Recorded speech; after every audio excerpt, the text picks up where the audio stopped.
বিরোধী কণ্ঠ রোধ করতে কেন্দ্রীয় সংস্থার মাধ্যমে ক্ষমতার অপব্যবহার করছে কেন্দ্র, এই অভিযোগ আগেই তুলেছিল বিরোধীরা।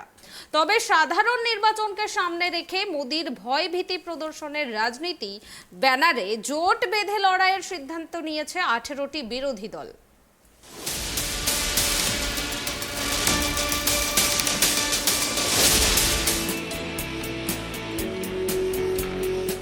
2024 লোকসভা নির্বাচনকে সামনে রেখে মোদির ভয় ভীত প্রদর্শনের রাজনীতি ব্যানারে জোট বেঁধে লড়াইয়ের সিদ্ধান্ত নিয়েছে 18টি বিরোধী রাজনৈতিক দল। সোমবার গভীর রাতে কংগ্রেস সভাপতি মাল্লিকার্জুন খাড়গের বাসভবনে বৈঠকে বসেন 18টি বিরোধী দলের শীর্ষ নেতারা।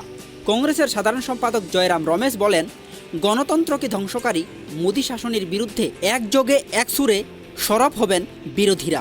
আদানির সঙ্গে প্রধানমন্ত্রী নরেন্দ্র মোদীর সম্পর্ক টেনে কংগ্রেস সভাপতি মাল্লিকার্জুন খাড়গে দাবি করেছেন 140 কোটি মানুষের স্বার্থকে পদদলিত করেছেন তিনি।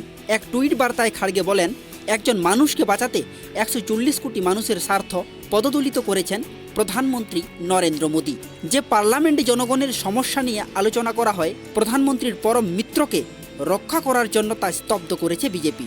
যদি কোনো অন্যায় না হয়ে থাকে তাহলে যৌথ সংসদীয় কমিটির তদন্তের জন্য বিরোধীদের দাবি কেন মানছে না সরকার?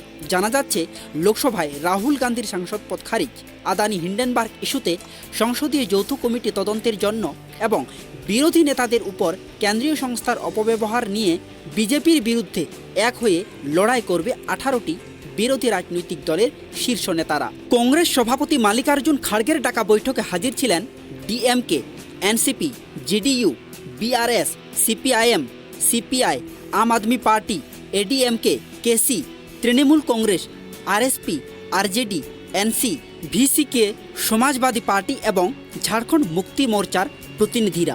সম্প্রতি ইডির ডিরেক্টরেট এসকে মিশ্র একটি চিঠি পাঠায় বিরোধী নেতৃত্বদের। তাতে সরাসরি প্রশ্ন তোলা হয়, বিজেপি বিরোধী দলের নেতানেত্রীদের বাড়িতে দ্রুত পৌঁছে গেলেও আদানি ইস্যুতে এখনও প্রাথমিক তদন্তে নামেনি কেন?